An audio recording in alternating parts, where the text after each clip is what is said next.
శ్రీ గురుభ్యో నమః. హరిః ఓం. వసుదేవసుతం దేవం కంసచానూరమర్దనం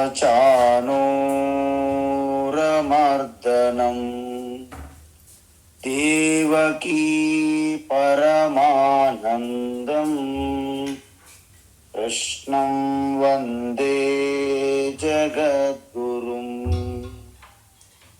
తీర్త్వా మోహార్ణవం హత్వా రాగద్వేషాది రాక్షసాం సీతా శాంతి సమాయుక్తా ఆత్మా రామో విరాజతే.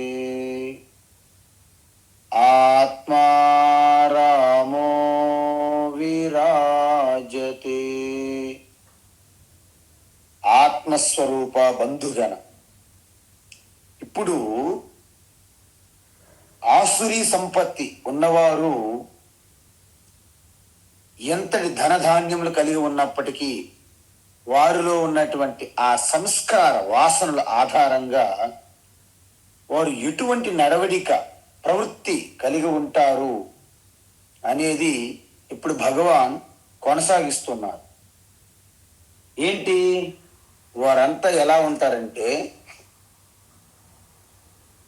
పూర్తిగా ఒక యజ్ఞం కానీ ఒక యాగం కానీ చేసినప్పటికీ అది కేవలము ఒక దంభము, అంటే ఏదో ఒక టీవీల్లోనూ పేపర్లలోనూ తెలియడానికే చేస్తారు. ఆత్మ సంభావిత, చూసారా, ఆత్మ సంభావిత స్తబ్దా. ఇప్పుడు కూడా వారు సెల్ఫ్ డబ్బా కొట్టుకుంటారు అంటారు మన వాళ్ళు. వెళ్ళిన తర్వాత మనకి వారి యొక్క గొప్పతనము చూడడము చూపెట్టడమే చేస్తారు. అందరూ చుట్టూ చేరి వారి గురించి పొగుడుతూ ఉండాలి. దానికోసమే ధన మాన మద అన్వితా, అంటే ధనం కూడబెట్టుకొని, ఆ మానం అంటే నేనే గొప్పవారిని అనే ఒక భావన, అంటే మన అంతఃకరణంలో ఉంటుంది నేను గొప్పవారిని అనే భావన. మదం అంటే మీ యొక్క ప్రవర్తనలో కనిపిస్తుంది.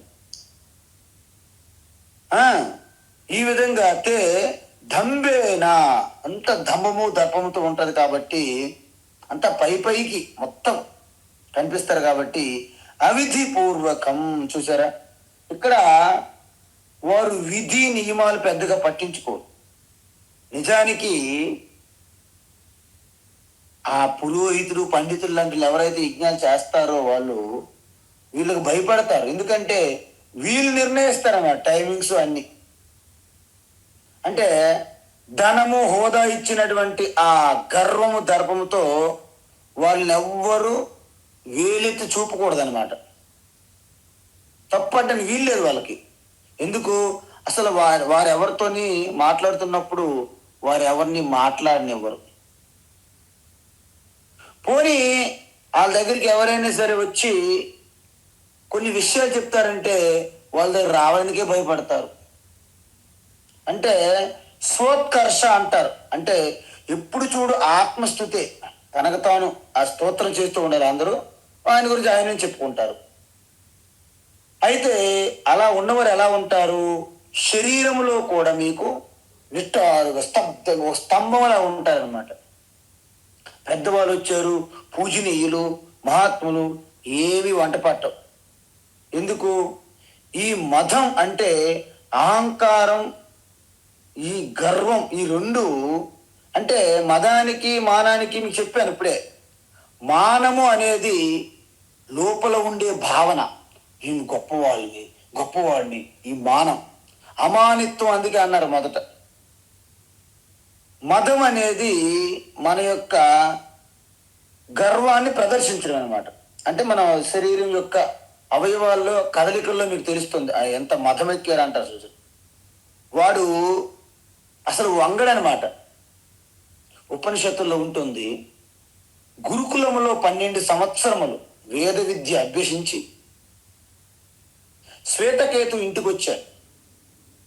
తండ్రి గారిని చూసి కూడా హాయ్ హలో అన్నట్లుగా అసలు నడుము కూడా వంచకుండా వెళ్ళిపోతున్నాడంట. తండ్రి గారికి డౌట్ వచ్చింది. ఉద్దాలక మహర్షి, ఏంటి గురుకులంలో వచ్చిన తర్వాత ఇంత స్తబ్ద, ఇంత దృప్తం, ఇంత గర్వం అని తండ్రి వాపోయాడు. ఆయన యొక్క ప్రవర్తన చూసి తండ్రి ఒక్కసారి పిలిచారు. ఎందుకు? అసలు తండ్రి గారికి కూడా ఇలాగ నడుము వంగి నమస్కారం పెట్టట్లేదంటే చూసుకోండి ఆయన ఎంత స్తబ్దంగా ఉన్నాడని. అంటే నిటారుగా ఒక స్తంభంలా ఉండడం అన్నట్టు, వంగరు. వెంటనే, నాయన శ్వేతకేతు, బాగా చదువుకున్నావా? ఓఎస్, బాగా చదువుకున్నాను, శాస్త్రాలన్నీ చదివేశాను అన్నాడు. అవునా, అయితే ఒక విషయం గురించి అడిగావా? ఏంట విషయము? ఏన అశ్రుతం శృతం భవతి, ఏన అమతం మతం భవతి, ఏన అవిజ్ఞాతం విజ్ఞాతం భవతి, తత్ జ్ఞానం అప్రాక్షి. అడిగావా? తెలుసుకున్నావా? అంటే ఏదైతే వాస్తవానికి తెలియబడదో, ఏదైతే ఆలోచించడానికి కూడా వీలు పడదో, ఏదైతే వినడానికి కూడా మాట్లాడడానికి కూడా అందదో, ఆ తత్వాన్ని ఏమైనా తెలుసుకున్నావా? అసలు అలాంటి తత్వం ఉంటుందా నాన్నగారు? ఉంటుంది. ఎలా? వాచారంభనం వికారో నామధేయం మృత్యుకిత్యేవ సత్యం సదేవ సోమ్యదమగ్ర ఆసీత్ ఏకమేవ అద్వితీయం బ్రహ్మ అని చెప్పి. అది ఎవరో కాదు, తత్వమసి అని చెప్పారు. 9 సార్లు చెప్పి ఉపదేశించాడు. ఎందుకు? తెలియదు అన్నాడు. తెలియదంటే గురువులకు నువ్వు అడిగావంటే గురువులకు కూడా తెలియదు నాన్నగారు, తెలుసుంటే నాకు గురువులు చెప్పేవారు అని కూడా అన్నాడు. చూసారా, ఈయనక తెలుసుకోవడానికి శ్రద్ధ లేదు, గురువుల మీద కూడా నిందేశాడనమాట ఆయన. మళ్ళీ గురుకులంకి ఎక్కడ పంపిస్తాడని భయంతో నాన్నగారు ఎలాగని మీరు చెప్పాలని కాళ్ళ మీద పడ్డాడు. అప్పుడు కాలు పట్టుకున్నాడు. అప్పుడు తండ్రియే గురువుగా మారాడు. సో ఈ విధంగా ధనమాన మదాన్విత, ఈ ధనము అధికారము ఇవి ఉంటే గురువులను కూడా గుర్తించరు. నందవంశంలో ధననందుడు అనే లాస్ట్ చివరి కింగ్ రాజు ఉండేవాడు. చాణక్య అనేటువంటి గురువు గారిని కూడా నిందలేసి చాలా అవమానపరిచారు. అప్పుడు చాణక్యుడు అక్కడి నుండి బయటికి వెళ్ళి శపథం చేశాడు, నీలాంటి దరిద్రుడు సింహాసనం పైన ఉండకూడదు అని. ఆ తర్వాత చంద్రగుప్తుని, మౌర్య చంద్రగుప్తుని తయారు చేసి మళ్ళీ ధననందని అక్కడి నుంచి తొలగించాడు. గురువు అనమాట, అది అలా ఉంటుంది. అందువల్ల వీళ్ళు ఏం చేస్తారు? యజంతే నామయజ్ఞై తే యజంతే తే యజంతే నామయజ్ఞై అంటే వారు కూడా పూజలు చేస్తారండోయ్. మీకు చెప్పాను, తామసిక గుణస్థులు తామసిక పూజలు, రజోగుణస్థులు రాజసిక పూజలు, సత్వగుణస్థులు సత్వగుణ సంపన్నమైనటువంటి స్వరూపమైనటువంటి పూజలు తపస్సులు చేస్తారు. అయితే వీళ్ళు దేని కోసం చేస్తారు? వాళ్ళ గొప్పతనాన్ని ప్రకటించుకోవడానికే చేస్తారనమాట. అందుకే వీటిని ఏమంటారంటే నామ్కే వాస్తే అంటారు హిందీలో. ఏదో చెయ్యాలని ఒక తపన తప్ప శ్రద్ధాభక్తి ఏమి ఉండదు అందులో. ఆర్భాటంగా ఒక పెద్ద అంగులు ఆర్భాటాలు ఫుల్గా ఉంటాయి వాళ్ళు చేసిన దాంట్లో. అసలు ఏదైనా పూజ చెయ్యాలంటే ఒక టైమింగ్ కూడా పాటించరు. ముహూర్తం తీర్థాలు ఏముండవు వాళ్ళకి. అవ్వాలంటే వాళ్ళు ఆ పూజ విధానానికి కానీ, నియమాలకు కానీ, ఈవెన్ పండితులకు కానీ, అక్కడ యజ్ఞము యాగం చేస్తున్నటువంటి ఆ యొక్క ఋత్విక్కులకు కూడా వాళ్ళు గౌరవించారంటే మీరు అర్థం చేసుకోండి ఎందుకు ఇలాగవుతున్నాయి. ఇప్పుడు చూడండి మీరు, ఈ మధ్య కాలంలో జరుగుతున్న పెళ్ళిళ్ళు అవి పెళ్ళిళ్ళ? మనం ఆలోచించండి ఒకసారి. ప్రీ వెడ్డింగ్ షూట్ ఏంటండి బాబు, అది అర్థం కాదులేదు ఇప్పటికే, నాకు ఎప్పటికీ అర్థం కాదు అది. మన సంప్రదాయం, మన సంస్కృతిలో పెళ్లిపేటల్లో కూడా మధ్యన ఒక తెర ఉంటుంది. అప్పటికి కూడా చూడడానికి పాపం ఎంతో అలా ప్రయత్నిస్తూ ఉంటారు. సరే, పెళ్లి మంత్రాలు చదువుతుంటాడు, మంగళసూత్రం కడదామంటే ఆగండి అంటాడు. ఎవరో కాదు, ఫోటోలు తీసేవాడు వీడియోగ్రాఫర్ ఆగమంటుంటాడు. ఎక్కడికక్కడ వీడియోగ్రాఫర్ ఆగమంటుంటాడు. ఎందుకంటే మన పెళ్ళిళ్ళు, టైమింగ్లు, ముహూర్తాల కంటే వీడియోగ్రాఫర్ తీసిన ఫోటోలు, వీడియోలకి ఎక్కువ ప్రాధాన్యత ఇస్తాం మనం. అందువలన దంభేన యజ్ఞేన అంటే వీళ్ళు యజ్ఞం ఎలా ఉంటుందంటే కేవలం హడావుడి, ఆర్భాటం, అంగులకు తప్ప వాస్తవానికి దానిలో ఎటువంటి ప్రయోజనం ఉండదు. అందువలన అవిధిపూర్వకం. చూసారా, అవిధిపూర్వకం. విధి లేదు, సమయపాలన ఉండదు. అందువలన వీళ్ళు ఎప్పుడు కూడా మంత్రాలకి, ఆ నియమాలకి, ఆ విధులకి పెద్ద ప్రాధాన్యత, విలువ, మర్యాద ఇవ్వరు. అందుకే వీళ్ళు పెళ్ళైన తర్వాత వశిష్ఠ అరుంధతి చూపెడుతుంటారు మన వాళ్ళు. ఎందుకు వశిష్ఠ అరుంధతిని ఎందుకు చూపెడతారంటే అది ఇప్పటి వరకు కూడా గొప్ప అన్యోన్య బంధంగా అంత దృఢంగా ఉంటదన్నమాట. అందువలన ఈ నూతన వధూవరులు కూడా అన్యోన్యంగా ఎంతో దృఢంగా చిరకాలంగా ఉండాలని ఆ యొక్క అరుంధతి వశిష్ఠ నక్షత్రం చూపెడతారు. కానీ అక్కడికి వెళ్ళినప్పుడు కూడాను ఒక శ్రద్ధ, భక్తి ఉండదు. ఆ చూపెట్టే వారికి శ్రద్ధ ఉండదు, చూసేవారికి కూడా శ్రద్ధ, భక్తి ఉండదు. దీన్నే ఇవన్నీ కలిపి ఓ మంత్రహీనము, క్రియాహీనము, దక్షిణ ఉండదు, ముహూర్త తీర్థం సమయాల పాలన ఉండదు, ఒక ఋత్వికుల పైన గౌరవం ఉండదు, ఆ యజ్ఞం పైన శ్రద్ధ ఉండదు. ఇవన్నీ కూడా అవిధి పూర్వకం అంటారు. అందువలన ఈ అతిథులు వస్తారు చూడండి, అక్కడ ఎవరు కూడా ఒక మంచి విషయం మాట్లాడే వాళ్ళు ఉండరు. వాళ్ళకు కూడా ఏమీ తెలియదు. వచ్చిన వాళ్ళందరూ అడావుడి, వాళ్ళు భోజనాలు చేశారా, షేక్ హ్యాండ్లు ఇచ్చారా, వాళ్ళు గిఫ్ట్లు ఇచ్చారా, వాళ్ళ ఫోటోలు సరిగ్గా వస్తున్నాయా లేదా, ఈ అడావుడి ఉంటుంది. చూసారా, అందువలన అవిధి పూర్వకం. ఇప్పుడు చెప్పండి, వారికి ఎవరు సెట్ చేస్తారు? నూతన వధూవరులకి ఎవరు విషయాలు చెప్తారు? ఎవరు చెప్పరు. బంధువులు, మిత్రులు అందరూ కూడా వాళ్ళ హడావుడి తప్ప ఎవ్వరు కూడా వాళ్ళకి చెప్పరు. వాళ్ళు వినడానికి సిద్ధంగా ఉండరు. అందువలన వాళ్ళు ఏమంటున్నారంటే అహంకారం బలం దర్పం,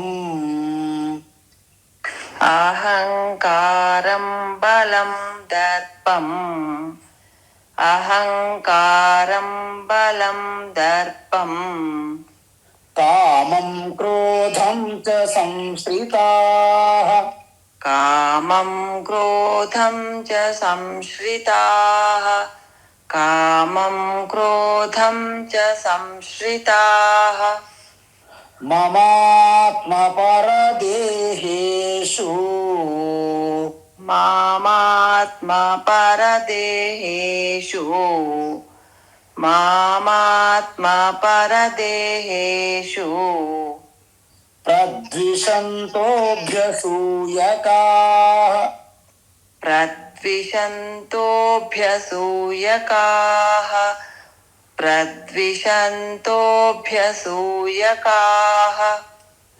అహంకారం బలం దర్పం, కామం క్రోధం చ సంశ్రితాః, అహంకారం బలం దర్పం, కామం క్రోధం చ సంశ్రితాః, అహంకారం బలం దర్పం, కామం క్రోధం చ సంశ్రితాః, మామాత్మ పరదేహేషు ప్రద్విషంతోభ్యసూయకా.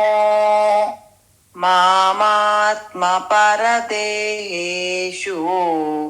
ప్రద్విషन्तోऽభ్యसूयकाः మామాత్మపరదేహేషు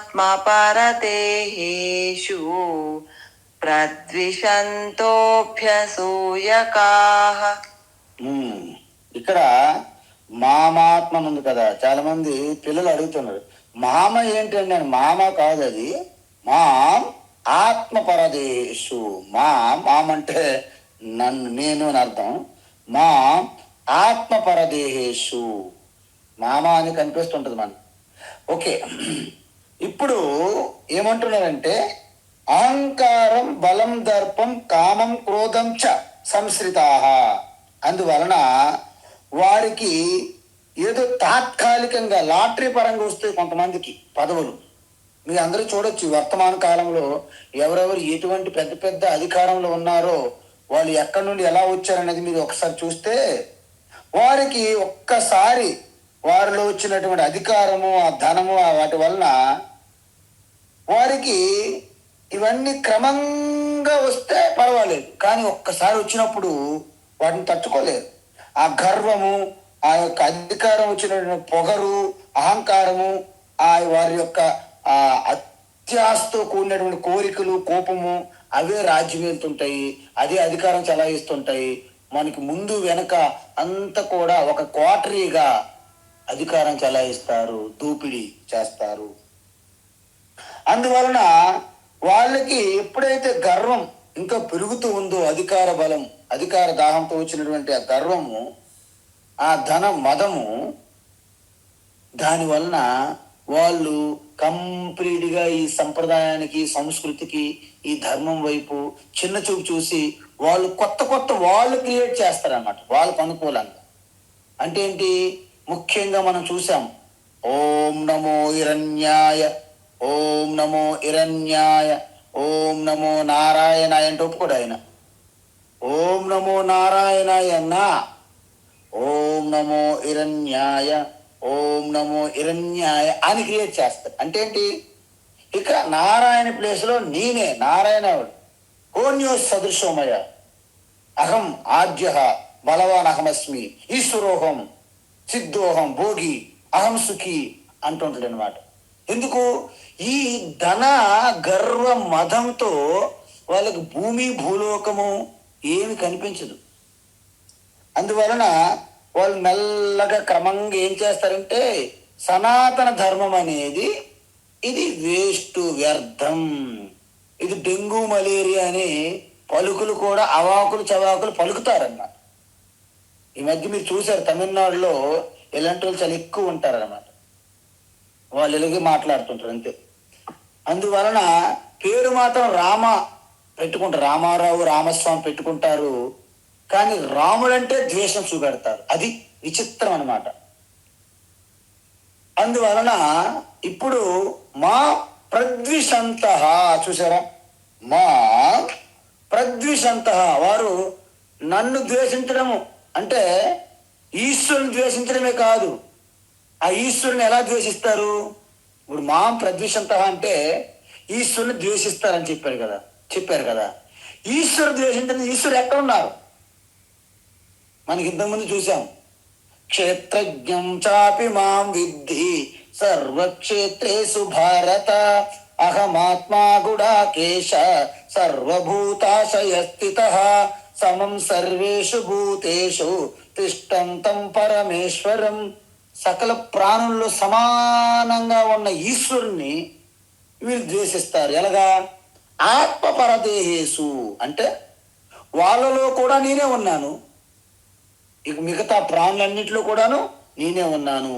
అంటే వాళ్ళలో ఉన్న నన్ను సకల ప్రాణికోటి అస్తిత్వంగా చిత్తు ఆనంద, సత్తు చిత్తు ఆనంద సచ్చిదానంద స్వరూపంగా యావత్ బ్రహ్మాండమంతా ఉన్న నన్ను ద్వేషిస్తుంటారు. ఓకే, ఏ విధంగా ద్వేషిస్తారు అంటే అభ్యసూయకాహ. చూసారా, ఇప్పుడు మనల్ని ఉద్ధరించడానికి గురువులు శాస్త్రాలు ఉన్నాయి. గురువుని శాస్త్రం రెండింటిని ద్వేషిస్తారు. ఆ విధంగా పరమాత్మ అంటే అసలు లెక్క చేయకుండా ఈశ్వరుని కూడా ద్వేషిస్తారు. మరి వీళ్ళు మామూలు కాదు కదా. అంటే వీళ్ళు సాక్షాత్తు హిరణ్యకశిపుడు, రావణ, దంతవక్త శిశుపాల, తారకాసుర ఇలాంటి అసురులు అనమాట. ఇక ఆల్మోస్ట్ ఆల్. సో మరి వీళ్ళకి ఏదో చెప్పాలి కదా, మరి గుణపాఠం ఇవ్వాలి కదా. ఏంటి గుణపాఠం ఇస్తున్నారు భగవాన్? తానహం ద్విషత క్రూరాన్, తానహం ద్విషత క్రూరాన్, తానహం ద్విషత క్రూరాన్, సంసారేషు నరాధమాన్, సంసారేషు నరాధమాన్, సంసారేషు నరాధమాన్, క్షిపామ్యజస్రమశుభాన్, క్షిపామ్యజస్రమశుభాన్, క్షిపామ్యజస్రమశుభాన్,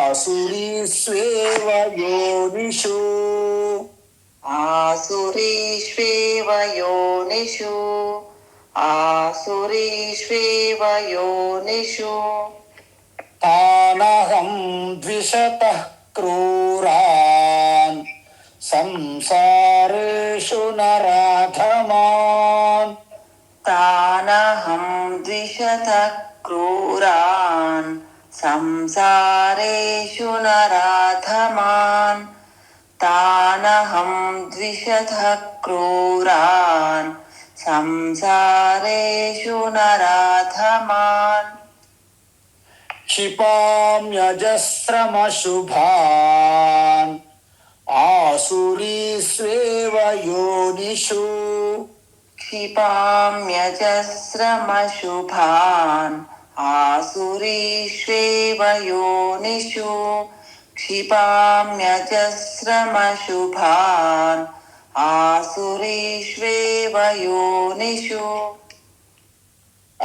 ఇప్పుడు వీళ్ళు ఆల్రెడీ ఇంకా మార్చడానికి వీలు కాని స్థితిలో చేరుకున్నారు. అంటే వీళ్ళని టెర్మినల్ కేసెస్ అంటారు.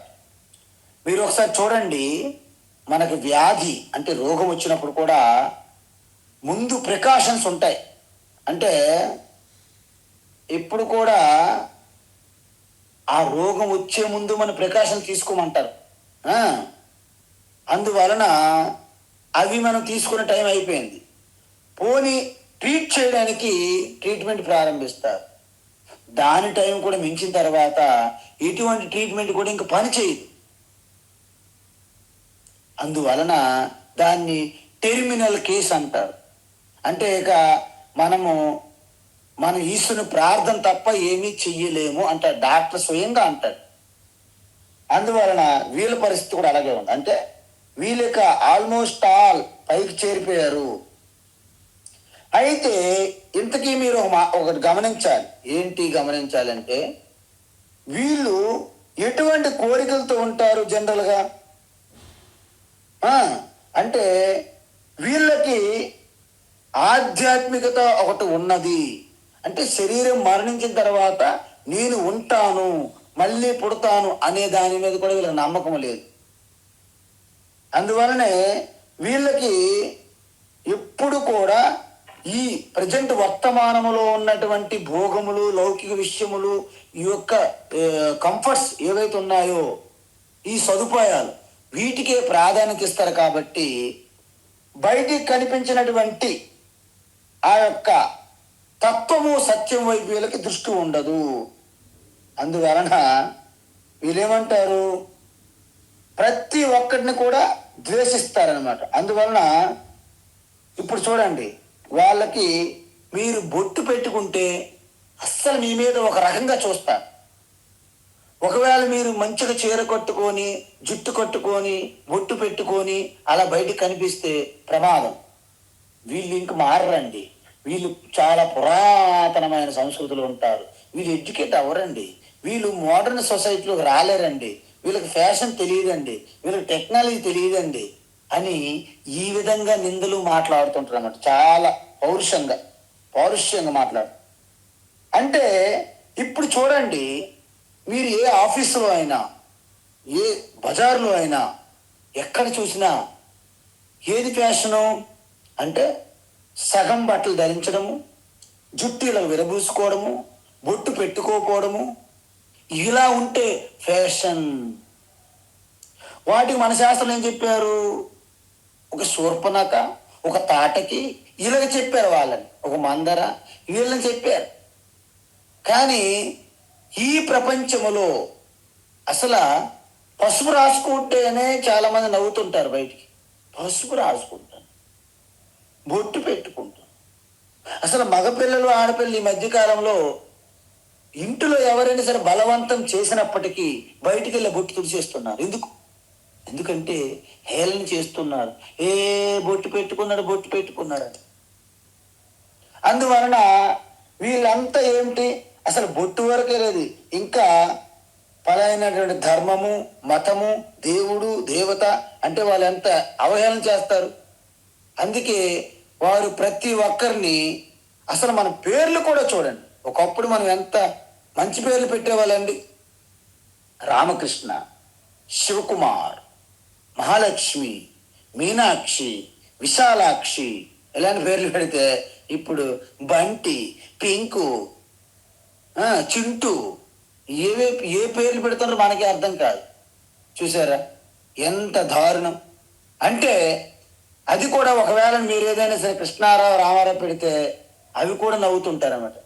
వీళ్ళు ఇంక మారరండి, వీళ్ళు మోడర్న్కి ఇంకా డెవలప్ అవ్వలేదంట అంటారన్నమాట. అటువంటి వారిని ఎవరు కాపాడాలి చెప్పండి, మీరే చెప్పండి. అందువలన వాళ్ళని కాపాడడానికి శాస్త్రము గురువు సాక్షాత్తు భగవాన్ ఇచ్చాడు. ఎవరిచ్చారు? ఈశ్వరుడే పంపించాడు శాస్త్రము గురువుని. కానీ మనం సాటిస్ఫై అవ్వట్లేదు కదా, వాళ్ళని ఒప్పుకోవట్లేదు కదా, వాళ్ళని గౌరవించట్లేదు కదా. మరి ఆయన ఏం చేస్తాడు? ఊరుకుంటాడు. ఇలాంటి క్రూరాలు ఎవరు? వీళ్ళు క్రూరాన్. వారి ప్రవర్తనలో అత్యంత క్రూరత్వం ఉంటుందన్నమాట. ఎందుకు? మంచి మర్యాద, సంస్కృతి, సాంప్రదాయము, చిన్నవాళ్ళు, పెద్దవాళ్ళు ఇవేముండవు, అన్నీ కూడా మాయమైపోతాయినట్టు వాళ్ళు అత్యంత క్రూరంగా ఉంటారు. అంటే ఒక ప్రాణం మీద, ఒక తోటి ప్రాణి మీద ఎటువంటి దయ, జాలి ఉండదు. అత్యంత క్రూరులు వాళ్ళు. ఎవరు? నర అధమాన్ అంటే మనుషుల్లో అధములు అనమాట. అంటే పతనమ స్థితిలో ఉన్నవారు అని అర్థం. భగవాన్ అంటున్నారు. ఎలాంటి వారు? అశుభాన్. వాళ్ళ పేరు చెప్తే, ఎవరి పేరు చెప్తే అత్యంత నీచము, ఎవరి పేరు చెప్తే అత్యంత అశుభ్రత, అశౌచం, అమంగళం, వాళ్ళే ఈ క్రూరాన్, నరాధమాన్, అశుభాన్ అంటారు. భగవాన్ ఇక్కడ దీన్ని తిట్లు దండకం అంటారు యాక్చువల్ చెప్పాలంటే. ఈ శ్లోకంలో మీకు చూస్తే భగవాన్ శ్రీకృష్ణ ఒక తిట్లు దండకం పెట్టారు వాళ్ళ కోసం. క్రూరాన్ క్రూరులు, నీచులు, నరాధమాన్ అధములు, అశుభాన్ అశుభము, అమంగళకారులు. మంగళకారులు కాదు, మంగళకరణ అమంగళహారి. అమంగళాన్ని హరించేవాడు ఈశ్వరుడు పట్టించుకోరు కదా. పోనీ ఈశ్వరుడు పట్టించుకోకపోతే ఆయన పంపించిన శాస్త్రం గురువులను పట్టించుకుంటారా? అసలే పట్టించుకోరు. ఈశ్వరుని పట్టించుకోకపోతే ఇక లోకల్ గురువులు శాస్త్రం ఎవరు పట్టించుకుంటారు? అందువలన మరి వీళ్ళు ఏం చేయాలి చెప్పండి? అటువంటి వారిని నేను మాత్రం ఏం చేస్తాను? నరకములో విసరడం తప్ప. ఇక్కడ నరకంలో నేను పుట్టిస్తాను, నరకంలో తోస్తాను అనట్లే, విసురుతాను అంటున్నారు భగవాన్. ఎంత కోపం చూడండి ఆయనకి. నరకే పతంతి అని ఇంతకుముందు చెప్పాము. కానీ ఇక్కడ ఏమంటున్నారు? అహం క్షిపామి. క్షిపామి అంటే విసరడం. అంటే ఇలాంటి క్రూరుల్ని నేను నరకములో విసురుతాను అంటున్నారు అన్నమాట. ఎలా? పరిత్రాణాయ సాధూనాం వినాశాయ చ దుష్కృతాం ధర్మ సంస్థాపనార్థాయ సంభవామి యుగే యుగే. అన్నారు. ఎందుకంటే ముఖ్యంగా ముందే మనం చెప్పాం, ఈ రజోగుణం ప్రధానంగా ఉన్న వ్యక్తి ఆధ్యాత్మికంగా వృద్ధి చెందరు. ఎక్కడున్నారో అక్కడే ఉంటారు. ఎక్కడి గొంగలు అక్కడే గుప్చప్ అన్నట్టుగా వీళ్ళలో ఎదుగుదల ఉండదు. అలాగని అత్యంత భయంకరంగా పతనం కోరు ఎవరు? రజోగుణం. మరి తమో గుణం కూడా దానికి తోడైందంటే ఏమవుతుంది? అత్యంత పతన స్థాయి పడిపోతారు అప్పుడు. అందువలన మనకేమంటారు, ఈ మానవ జన్మ అత్యంత గొప్పమైనటువంటి అత్యంత దుర్లభమైనటువంటి బహుమానం మనకు వచ్చింది మానవ జన్మ. కానీ దాని యొక్క విలువను మనము గుర్తించట్లేదు. ఆయుర్వర్షశతం రుణా పరిమితం రాత్రౌ తదర్థం గతం తస్యార్ధస్య పరస్య చార్ధమపరం అలత్వ వృద్ధత్వయోః శేషం వ్యాధి వియోగ దుఃఖ సహితం సేవాదిభిర్నీయతే జీవే వారి తరంగ భంగ చపలే సౌఖ్యం కుత ప్రాణినా. చూడండి ఎంత అద్భుతంగా భర్తృగారు చెప్తారంటే, ఎందుకంటే జీవితంలో ఆయన అన్ని దర్శించి చెప్పాడన్నమాట. ఇది ఎలా అంటే, ఆయుర్వర్ష శతం, సాధారణంగా మనిషి 100 సంవత్సరాల ఆయుష్ అనుకుందాం. ఎవరు 100 సంవత్సరాలు ఉండట్లేదు, ఎవరో ఉంటారు, రేరు, తక్కువ. అందులో సగభాగం అంటే దగ్గర 50 సంవత్సరములు రాత్రిలోనే గడిచిపోతుంది. రాత్రి పూట పోనీకి 50 సంవత్సరాలు ఉంది కదా మనకి కోట అంటే, దాంట్లో సగభాగం మనం బాల్యము, తర్వాత వృద్ధాప్యం. అంటే ఆరంభంలో బాల్యం, ఇది ఒక 12.5 సంవత్సరాలు వేసుకోండి, 12.5. వృద్ధాప్యం ఒక 12.5, రెండు కలిపితే 25 సంవత్సరములు ఈ విధంగా అయిపోతున్నాయి. బాల్యము ముసలితనములో ఒక 25 సంవత్సరాలు అయిపోతుంది. ఇంకెన్ని మిగిలే మనకి? 25 సంవత్సరాలు మిగిలి. ఈ 25 సంవత్సరాలు పోనీ హ్యాపీగా ఉందామా, హ్యాపీగా మజా మజా మజా అందామా అంటే, వ్యాధి, వియోగ, బంధువులు విడిపోవడాలు, కలవడాలు, ఈ రోగము, ఈ యొక్క శోకము, ఈ దుఃఖము, వీటన్నిటితో హ్యాపీగా ఆ మిగతా 25 సంవత్సరాలు, 12.5 సంవత్సరాలు, 25 సంవత్సరాలు కథం. ఇక మీరు చెప్పండి, మన జీవితం అనేది మన స్నానం చేస్తున్నటువంటి బాత్రూంలో ఒక సబ్బు బుడగ లాంటిది. మీరు సబ్బు బుడగ చూసి అబ్బా ఎంత బాగుందో, ఐ లవ్ మై బుడగ, వెరీ డీరెస్ట్ బుడగ, బుడగో బుడగ, ఐ లవ్ బుడగ అని మీరు బుడగని మీరు ఎంత స్తుతి చేసి దాన్ని ఎంత డైరీ మీరు రాస్తున్నప్పటికీ పటక్ అది ఊడిపోతుంది, పగిలిపోతుంది ఆ బుడగ. అలాగా మన జీవితం కూడా బాత్రూములో సబ్బు బుడగ లాంటిది అని చెప్తున్నాడు భర్తృహరి. కాబట్టి ఈ విధంగా మనిషి మూడు రకాల ఆ యొక్క తత్వం, 3 గుణాలు ఉంటాయి కదా మనకి. ఆ 3 గుణాల ఆధారంగా ఆ కోరికలు కామనలతో ఉంటారు. అందువలన ఇప్పటి వరకు మనకి ఏం చెప్పాము? ఈ యొక్క ముఖ్యంగా రజోగుణము, తమో గుణము ఉన్నదని చెప్పాం. అందువలన వాళ్ళకి మానవ జన్మ ఎలాంటిదంటే, నిజం చెప్పాలంటే ఒక మంచి పూలదండ, ఆ గార్లెండ్ అప్పుడే ఈశ్వరుని మెడలో తీసుకొచ్చి బయట ఉన్నటువంటి ఒక కోతికి ఇచ్చారనుకోండి, ఏం చేస్తుందండి? మెడలో వేసుకుంటుందా? లేదు. పువ్వు మొత్తం పీకి పీకి పీకి తినాలని చూస్తుంది, అటు రిమ్ముతుంటుంది, ఏవో చేష్టలు చేస్తుంటుంది. సరిగ్గా అదే విధంగా మానవ జన్మ అనే ఒక గొప్ప గార్లెండ్, పూలమాలను మనకి ఇచ్చాడు ఈశ్వరుడు. దాన్ని మనము ఆ పూలమాలని కోతి ఏ విధంగా అయితే పూర్తిగా దుర్వినియోగం చేస్తుందో, ఇలాంటి అసురులు, ఈ నరాధములు, ఈ క్రూరులు అలాగ చేస్తారని చెప్తున్నారు. మరి అలాంటి వాళ్ళని మాత్రం భగవాన్ మాత్రం ఏం చేస్తారు చెప్పండి? అజస్రం ఆసురేసు ఆసురేసు యోనిషు క్షిపామి. చూసారా, వారిని అజస్రం అంటే బార్ బార్ బార్ బార్ అనేక సార్లు, ఎందుకంటే వాళ్ళు ఎప్పటికీ మారరు కదా, అంటే పునరపి జననం పునరపి మరణం అన్నట్లుగా వాళ్ళని పదే పదే పదే అందులో విసురుతుంటారు. ఎందులో? నరక యోనిసు, పాప యోనిసు. అంటే ఈ అజస్రం ఆసురీసు వీళ్ళ అందరినీ ఆ యొక్క అత్యంత హీనమైనటువంటి ఉపాధుల్లో శరీరాల్లో పుట్టేటట్లు విసురుతుంటారు. మీరు చెప్పొచ్చు వీళ్ళు ఎక్కడైనా పుట్టొచ్చు, అంటే మానవ జన్మ కూడాను అధమ జన్మగా పుట్టొచ్చు, జంతువులుగా పుట్టొచ్చు, చెట్లుగా పుట్టొచ్చు, పక్షులుగా పుట్టొచ్చు, ఇటువంటి క్రిమి కీటకాలుగా పుట్టొచ్చు. ఆతల విత్తల సుతల తలాతల మహాతల రసాతల అని ఉన్నాయి కదా ఈ నరక లోకాలని పేర్లు. ఎక్కడైనా పుట్టొచ్చు. కాబట్టి అర్జున, నువ్వు అటువంటి జీవితం కోరుకోవు కదా అని నేను అనుకుంటున్నాను అని చెప్తున్నాడు. ఆసురీం యోనిమాపన్నాః ఆసురీం యోనిమాపన్నాః ఆసురీం యోనిమాపన్నాః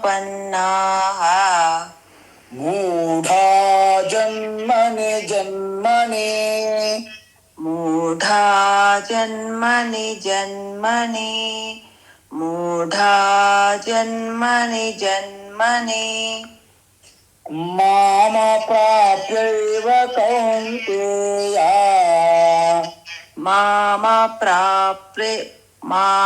ప్రాప్యైవ కౌంతేయ మామ ప్రాప్యైవ కౌంతేయ తతో యాంత్యధమాం గతిం తతో యాంత్యథమాం గతిం తతో యాంత్యథమాం గతిం ఆసురీం యోనిమాపన్నాః మూఢా జన్మని జన్మని ఆసురీం యోనిమాపన్నాః మూఢా జన్మని జన్మని ఆసురీం యోనిమాపన్నాః మూఢా జన్మని జన్మని మామ ప్రాప్యైవ కౌంతేయ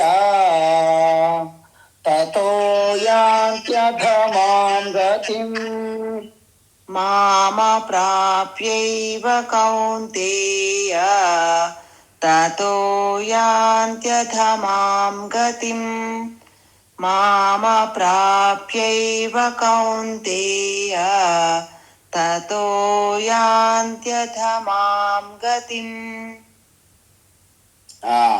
ఇప్పుడు ఏమంటున్నారంటే భగవాన్, వీళ్ళకి ఒకసారి మనం చూసాం. ఎందుకంటే వీళ్ళు టెర్మినల్ కేసు అని చెప్పాం. టెర్మినల్ కేసు అంటే వీళ్ళని ఇంకా బాగు చేయడం ఎవరి వల్ల కాదు. అందువలన వీళ్ళని తీవ్రంగా విమర్శించిన భగవాన్ ఏమంటున్నారు, మళ్ళీ ఏదో వాళ్ళ మీద జాలి చూపెడతారన్నమాట. ఈవెన్ దుర్యోధనుడైనా, ఈవెన్ శిశుపాలుడైనా వాళ్ళు దండించినప్పుడు కూడా భగవాన్లో ఆ కరుణ ఉంటుంది హృదయం. అందువలన ఈ ఆసురి సంపత్తి ఉన్నవారు ఎవరైతే కిందకు దిగజారడం మొదలు పెడతారో అప్పుడే వాళ్ళు ఏమవుతారు, ఇక విశ్వవలయములో ఈ యొక్క జెయింట్ వీల్ అంటే రంగులు రావటం అలాంటి చక్రంలో చిక్కిపోతారు. మరి బయటపడడం ఎలాగ చెప్పండి? అంటే వాళ్ళకి మనకు రెండు అవకాశాలు ఉన్నాయి. ఏంటి? మనకి పురుష అంటే మన మానవ ప్రయత్నం చేసే స్వేచ్ఛ మనలో ఉంది, ఈశ్వరుడు ఇచ్చారు మనకి. అదేవిధంగా ఆ స్వేచ్ఛతో పాటు మన కర్మ, ప్రారంధ కర్మ కూడా ఉన్నాయి. ఈ రెండు పనిచేస్తాయి మనిషికి. అందువలన మన స్వేచ్ఛను వాడుకొని ఎవరైతే మంచి సత్కర్మలు చేయకుండా చెడు కర్మలే చేస్తూ ఉంటారో వాలి చక్రంలో పడిపోతారు. అయితే మీరు ఒక విషయం చెప్పాలి. ఏంటి అంటే, ఇక్కడ మనం చెడు కర్మలు చేస్తూ చేస్తూ పోతున్నాం అనుకోండి, అప్పుడేమవుతుంది? పాపాన్ని కలుగు చేస్తుంది. అంటే ప్రతి పని కూడా మనకి రెండు రకాల విషయాలు జరుగుతాయి ఇక్కడ. ఒక పాప కార్యం చేయడమే కాదు, దాని నుండి మనకి వాసనలు జనరేట్ అవుతాయి. మీకు ముందే చెప్పాం. ఒక ప్రస్తుతానికి నాకు ఒకసారి అసలు క్రికెట్ మ్యాచ్ చూడడం అంటే అసలు తెలిసేది కాదు స్టార్టింగ్. కొంతమంది మిత్రులు బలవంతంగా బాగుంటుంది చూడండి, బాగుంటుంది చూడండి. ఒక మ్యాచ్ ఏదో అవుతుంది, ఒక వారం రోజుల పాటు వెళ్ళి చూడడం మొదలెట్టాం. తర్వాత వాళ్ళు రావడం మానేశారు, కానీ నేను వెళ్ళడం మానలేకపోయాను. అంటే ఆ క్రికెట్ మ్యాచ్ చూసిన తర్వాత మ్యాచ్ అయిపోయింది, ఆ రోజు మ్యాచ్ ఓకే. కానీ ఆ సూక్ష్మంగా ఉన్నటువంటి ఆ వాసన, ఆ అనుభవాల యొక్క వాసనలు మనలో దాక్కుంటాయి వెళ్ళి. అది మెల్లమెల్లగా మనకి ఒక అలవాటుగా, ఇంకొంతకాలానికి ఒక వ్యసనంగా, అది లేకపోతే నేను ఉండలేననే ఒక రకమైనటువంటి పూర్తిగా బానిస అయిపోతాం అనమాట దానికి మనం. సో ఇక్కడ ఏమిటంటే, అక్కడ మంచి పని చెడు పని అని మనం అనట్లేదు, కానీ ఒక వారం రోజుల పాటు మీరు చేస్తే అది మీకు అలవాటుగా మారిపోతుంది అంటున్నారు ఇక్కడ. అందువలన మీరు కొంతమంది మనలో ఉన్నారు, కొంతమంది ఇలాగా వస్తుంటారు పోతుంటారు, అదంతా మెరుపు తీగల, అది వేరే విషయం. కానీ కొంతమంది మీలో చాలా సీరియస్గా, సిన్సియర్గా ప్రతిరోజు భగవద్గీతకి మీరు అలాగా అలవాటు పడ్డారు. ఒకరోజు క్లాస్ లేదనేసరికి మీలో ఒక రకమైనటువంటి బాధ కలుగుతుంది. అబ్బో, ఈవేళ భగవద్గీత క్లాస్ లేదే అంటే, భగవద్గీత క్లాస్ కూడా మీకు ఒక వాసన క్రియేట్ అయింది. అయితే మీరు ఒకటి అనాలి, అయితే ఇది మంచిదా చెడుదా? ఇది మంచి వాసన అంటారు. అంటే ఏంటి? మంచి వాసన చెడు వాసన రెండు ఉంటాయి. కానీ ఫస్ట్ మనలో ఈ శుభవాసనలను పెంచుకొని చెడు వాసనలను తీసేయాలి. మీకు అర్థమైంది కదా? ఇప్పుడు ఉప్పు ఎక్కువ అయిందనుకో దేంట్లోనూ, మనం ఏం చేస్తాము? ఓ నిమ్మకాయ రసము లేకపోతే మంచినీళ్ళు వేస్తాం, పప్పులోనూ చారులోనూ ఏదో. ఎందుకు? మనం నీరు పెంచుతూ కొద్ది ఆ యొక్క ఉప్పు యొక్క సారము తగ్గిపోతుంది. కాబట్టి మనలో ఉన్నటువంటి ఒక అద్భుతమైన శక్తి ఏంటి? మనస్సు. ఆ మనస్సుకి రెండు రకాల వాసనలు కలుగు చేయగలదు. ఒకటి అశుభ అంటే చెడు వాసనలు, రెండు శుభవాసనలు. ఈ వాసనలు మీ యొక్క ప్రయత్నాన్ని పక్కకు నెట్టేస్తాయి. చూసారా? ఒక్కొక్కసారి ఈ రౌడీలు గూండాలు ఉంటారు, అద్దింట్లో ఉంటారు, ఇల్లు ఖాళీ చేయమని అడుగుతాడు వానర్. వెళ్ళి వానర్ని చేతులు పట్టుకుని ఇలా బయటికి నెట్టుతారు. ఎవరు? ఇప్పుడు ఈ గ్యాంగ్ ముఠ. ఆ విధంగా వానర్ని అయినటువంటి నేను నిర్ణయించి సంకల్పం తీసుకున్న నా ప్రయత్నాన్ని గూండాలు రౌడీలుగా ఉన్నటువంటి నా వాసనలు పక్కకు నెట్టేస్తాయి. అందుకే ప్రతి ఒక్కరు కూడా ఉగాది రోజు నేను సంకల్పం చేస్తాను, ప్రతిని పొందుతాను, మొత్తం మారిపోతాం. నూతన సంవత్సరం ప్రతి ఒక్క సందర్భంగా మనం ఎన్ని ప్రతిజ్ఞలు, ఎన్ని సంకల్పాలు, ఎన్ని ప్రతిజ్ఞలు చేస్తాం. ఎందుకు అవి నిలబడవు అంటే, మీకు ఆ ప్రయత్నం చేసే అవకాశం ఉంది, కానీ వెనక ఉన్నటువంటి వాసనలు మిమ్మల్ని బలవంతంగా పక్కన కూర్చోబెడతాయి. అదే జరుగుతున్నది ఈ ఆసురి సంపత్తి వాళ్ళు. ఎందుకంటే ఆసురి వాసనలు వారిలో పూర్తిగా కర్మ చేసిందే చేయిస్తుంది, అలాగా పెంచుకుంటూ పోతారనమాట. దాని నుండి బయటపడము ఇంచుమించు అసాధ్యం. అందువలన వాళ్ళు చేసిందే దానికి బానిస అయిపోతారు అన్నమాట, వ్యసనానికి. మంచి వ్యసనాలకి బానిసలు అవ్వాలి, కానీ వారి మంచి వ్యసనాలకు బానిస అవకాశమే లేదు కదా. ఎందుకు? వాళ్ళ జీవితం అనేది చెడు కర్మలతో స్టార్ట్ అయింది కాబట్టి, చెడు వాసనలే పెరుగుతుంటాయి కాబట్టి, ఆ చెడు వాసనలతో చెడు వ్యసనాలకు బానిస అవుతారు. అందుకే శుభాశుభాభ్యా మార్గాభ్యా వహంతి వాసనా సరిత్ పౌరుషేణ ప్రయత్నేన యోజనీయ సుఖే పథి. అందువలన వాళ్ళు వాళ్ళు ఎటువంటి మంచి కర్మలు చేసే అసలు తత్వమే లేదు కాబట్టి, అసలు ఆరంభంలోనే మంచి కర్మలు వాసనలే వాళ్ళు లేవు కాబట్టి, వాళ్ళు ఉన్నదే చెడు వాసనలు కాబట్టి చెడు కర్మలు చేసుకుంటూ అనంతమైనటువంటి ఆ జాల ఆ వలలో పడతారు.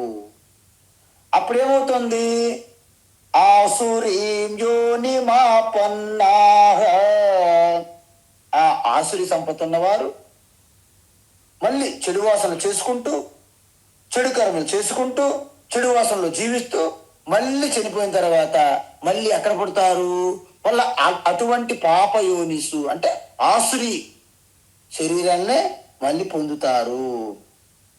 అందువలన అది కూడా అత్యంత, ఇప్పుడు చూడండి, మనందరం కూడా మనుషులు అయినప్పటికీ మనలో ఎంత తేడాలు ఉన్నాయి చూడండి. ఒక్కొక్కరు మనకి ప్రహ్లాదుడిలాగా చిన్నపిల్లప్పుడే, నేను మొన్న పౌకూరులో దక్షిణామూర్తి స్తోత్రము ఒక 5 రోజులు క్లాసులు అయ్యాయి. ఆ క్లాసెస్కి ముందు వరుసలో కూడా చాలా మంది చిన్నపిల్లలు వచ్చి కూర్చునేవారు. నాకే ఆశ్చర్యం వేసింది.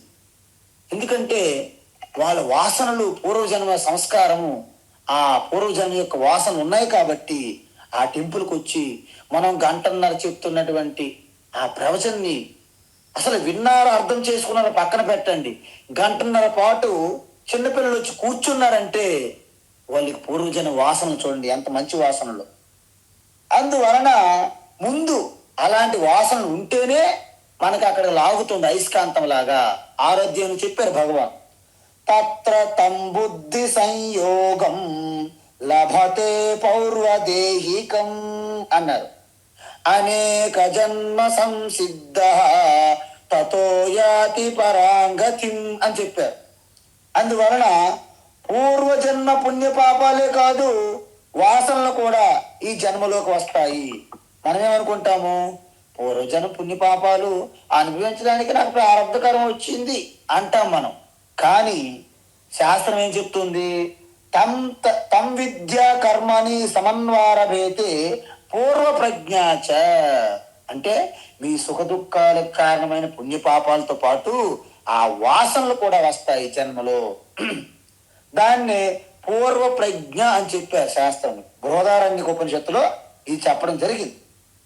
అందువలన మూఢాహ అంటే ఇటువంటి తప్పుడు ఆలోచనలతో జీవిస్తున్నటువంటి వీళ్ళు ఒక్క జన్మలో కాదండి, జన్మని ప్రతి జన్మలోని మూఢులుగా, మందబుద్ధులుగా, మూర్ఖులుగా, అజ్ఞానులుగా అనేక నీచమైన నికృష్టమైనటువంటి ఆ శరీరాలు పొందుతూ ఉంటారు. దాని మూలంగా వీరు బయటపడరు. ఎంత మనం కొట్టుకున్నా వీళ్ళు బయటపడరు. ఒక్కొక్కసారి మీకు అనుకుంటారు, శ్రమల్లో కొంతమంది ఉంటారు, ప్రభుత్వం వాళ్ళకి ఇల్లులు కేటాయిస్తారు, కానీ ఆ ఇల్లుల్లో వాళ్ళు ఉండలేరు.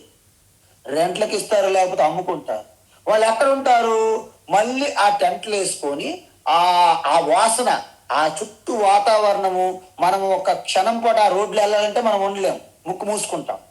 వాళ్ళు నిరంతరం అటువంటి వాసన లేకపోతే వాళ్ళకి నిద్ర పట్టదు. ఏం చేస్తాం చెప్పండి?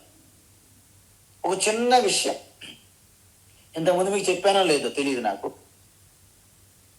ఒక మంచి గొప్ప పట్టణంలో వచ్చినటువంటి ఒక అధికారి దాన్ని పూర్తిగా బ్రహ్మాండంగా అభివృద్ధి చేయాలనుకుంటున్నాడు.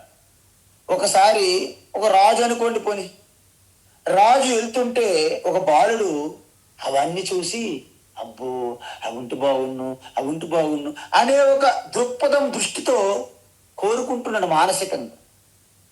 రాజు చూసి ఆ దృష్టి పడింది, ఆ అబ్బాయిని తీసుకురండి, మన రేపు మన రాజ్యానికి, మన బంగ్లానికి, మన కోటకి, మన మనకు ఉంటాయి కదా మందిరాలు అని, అనేక రాజమందిరాలు ఉంటాయి, రాజభవనాలకి తీసుకురండి. ఎవరిని? ఆ బాలుడిని. వచ్చారు సైనికులు, మంత్రులు ఎవరో పంపించారు, ఆ బాలుడిని తీసుకుని వెళ్ళారు. వారు ఎక్కడున్నారు? ఏదో బోరబండ, ఎర్రగడ్డ, అటు శ్రమేరులు ఎక్కడ ఉన్నారు, వచ్చి తీసుకుని వెళ్ళారు. వెళ్తే అక్కడ ఉన్నటువంటి తల్లిదండ్రులు వాళ్ళంతా ఆ స్లమ్లో ఉన్నటువంటి అందరూ కూడా చాలా భయభ్రాంతులకి గురయ్యారు. మార్నింగ్ ఉదయం పూట తీసుకెళ్లారు. రాత్రి వరకు ఆ రాజమహల్లోనే ఉన్నాడు ఆయన. ఆయనకి ఏంటంటే నువ్వేది చూస్తావంటే చూపెడుతున్నారు, ఏది తింటావంటే తినిపిస్తున్నారు. ఆయనకి ఎటువంటి కోరిక, మొత్తం రాజ్యంలో ఉన్నటువంటి ఎలాగైతే మనకి ఇప్పుడు మన పెద్ద పెద్ద ఎగ్జిబిషన్లు, పెద్ద పెద్ద దేవీ దేవతల యొక్క మూర్తులన్నీ ఒక దగ్గర పెడతారు, గ్యాలరీ లాగా పెద్ద విగ్రహాలు లేపుతారు. అది ప్రపంచం అందరికి కూడా చూపెడుతుంటారు. సో అక్కడ వెళ్ళి మనం చూస్తే ఎంత ఆనందం పొందుతాం చూడండి. ఒకేసారి అన్ని అలవాగా మన 2 కళ్ళు చాలా చూడడానికి. ఆ విధంగా అన్ని చూపెట్టారు. మొత్తం రాజ్యములో ఉన్నటువంటి ఆ భోగములు, కంఫర్ట్స్ అన్ని ఆ పిల్లాడికి అందించారు. ఇక అందరూ కూడా భయభ్రాంతులతో చూస్తున్నారు ఈ స్లమ్లో ఉండేవాళ్ళు. ఏంటి మన కుర్రవాడు తీసుకెళ్ళిపోయారు, ఏం తప్పు చేశాడు, ఏం పనిష్మెంట్, ఏం శిక్ష వేస్తున్నారు, అసలు ఉన్నాడా, చంపేశారా అని భయపడుతున్నారు అందరూ. అయితే వెంటనే వాళ్ళ భయం చల్లా చెదురైంది. ఎందుకు? వెంటనే రాజుభట్లు వచ్చి ఆ పిల్లాడిని ఆ స్లమ్ ఏరియాలో దింపారు. ఈవినింగ్, సాయంత్రం అందరూ గుమిగూడుతున్నారు. మధ్యన కూర్చోబెట్టారు. అందరూ అడుగుతున్నారు, ఎక్కడికి వెళ్ళావు, ఏమైంది, ఏమేమి చెప్పారు, ఏమేమి చేశారు, ఏమేమి చేశావు, ఏమేమి తిన్నావు, ఎలా ఉన్నావు, ఇవన్నీ అడుగుతున్నారు. ఆ కుర్రాడు అందరూ గుమిగూడి, తెలుసు కదా మీకు, ఒక గ్రామం కూడా అలాగే ఉంటది. గ్రామం నుండి ఒక వ్యక్తి బయటికి వెళ్ళినా, ఆ గ్రామానికి ఒక వ్యక్తి వచ్చినా గ్రామం అంతా పట్టించుకుంటారు. ఇది ఒక కుటుంబం అలా ఉంటాయి. ఈ స్లమ్ కూడా అదే. అడుగుతున్నాం, అది సూపరు, ఆ రాజ్మహల్, ఆ గది, ఆ పడక గదులు, ఆ లైబ్రరీలు, ఆ యొక్క మొత్తం ఎగ్జిబిషన్ సెంటర్స్, మొత్తం అన్ని చూసే ఉద్యానవనాలు, ఆ గుర్రములు, ఏనుగులు, రథాలు, తర్వాత వజ్రాలు, ఆభరణములు అన్ని చెప్తున్నాడు. అన్ని బాగున్నాయి, అన్ని బాగున్నాయి అంటాడు. ఓకే, అంత సూపరా? అవును. కానీ అన్నాడు ఒక్క మాట, కానీ అన్ని బాగున్నాయి కానీ ఒక్క బెగ్గింగ్ బౌల్ ఎక్కడ కనిపించలేదు అన్నాడు. బెగ్గింగ్ బౌల్ అంటే ఏంటి? ఇలా మనం అడుక్కుంటారు కదా, చెప్ప అంటారు, చెప్ప. ఆ అడుక్కునే పాత్ర ఎక్కడ నాకు దొరకలేదని. ఇవన్నీ ఉన్నాయి కానీ పాపం రాజుకి ఈ అడుక్కునే పాత్ర లేదు అన్నాడు కుర్రవాడు. ఇప్పుడు మీకు అర్థమైంది కదా. ఎందుకంటే ఈయనకి బెగ్గింగ్ చేయడానికి ఆ వాసనలు బాగున్నాయి. ఎంత గొప్ప వాతావరణంలో మీరు పెట్టినా దాన్ని వదిలిపెట్టరు. అందువలన అప్పుడు భగవాన్ ఏమంటున్నారు, వీళ్ళు ప్రతి జన్మలోనూ ఆ వాసనలతో పాటే పుడతారు అంటున్నారు. కేవలం కర్మ పుణ్యపాపాలకే పరిమితం కాదు. అందువలన వీళ్ళు ఎట్టి పరిస్థితుల్లో అది వదలరు. ఎందుకు వదలరు అంటే, జటిలో ముండిలుంచిత కేశ కాషాయాంబర బహుకృత వేష పశ్యన్నపి చ న పశ్యతి మూఢ ఉదర నిమిత్తం బహుకృత వేష భజ గోవిందం భజ గోవిందం గోవిందం భజ మూఢమతే. చూసారా, జటలు ఉంటాయి, లేకపోతే ముండేం చేసుకుంటారు, లేకపోతే జుట్టు పీకుతారు. ఇవన్నీ కాషాయాంబరాలు, పట్టు వస్త్రాలు, మనులు మాణిక్యములు అన్ని కూడా అద్దించుకుంటారు. దండ కమండాలు పెట్టుకుంటారు, నామాలు మొత్తం ఉల్లాలు పెట్టుకుంటుంటారు. సత్యాన్ని తెలుస్తుంది, బ్రహ్మ సత్యం జగత్ మిథ్య, కానీ దాన్ని పట్టించుకొని గాలికి వదిలేస్తారు. కేవలము మళ్ళీ ఈ భోగాల్లో పడిపోయి, అధికారంలో పడిపోయి, గొప్ప యోగి సన్యాసి ఉన్న వాళ్ళు మళ్ళీ వ్యాపారాలు స్టార్ట్ చేస్తారు. గొప్ప యోగి సన్యాసిగా జీవించిన వాళ్ళు మళ్ళీ రాజనీతిలోకి వస్తారు. మళ్ళీ మంచి చెడులని చక్రంలో చిక్కుకుంటారు. ఎందుకు? వాసనా బలం. ఎంత ప్రయత్నం చేసినా వాసనలు ఇంకున్నాయి అంతరములు. కాబట్టి వాసనలు అయస్కాంతం వలె లాగుతుంటాయి అంటున్నారు. సరే, వీళ్ళ పరిస్థితి ఏంటి మరి, వీళ్ళ యొక్క ఫేట్, వీళ్ళ లక్ష్యం అనేది రేపు భగవాన్ మరింత చెప్తూ, రేపుతో ఈ అధ్యాయాన్ని మనము సమాప్తం చేయబోతున్నాము. హరి ఓం తత్సత్. సర్వం శ్రీకృష్ణార్పణమస్తు.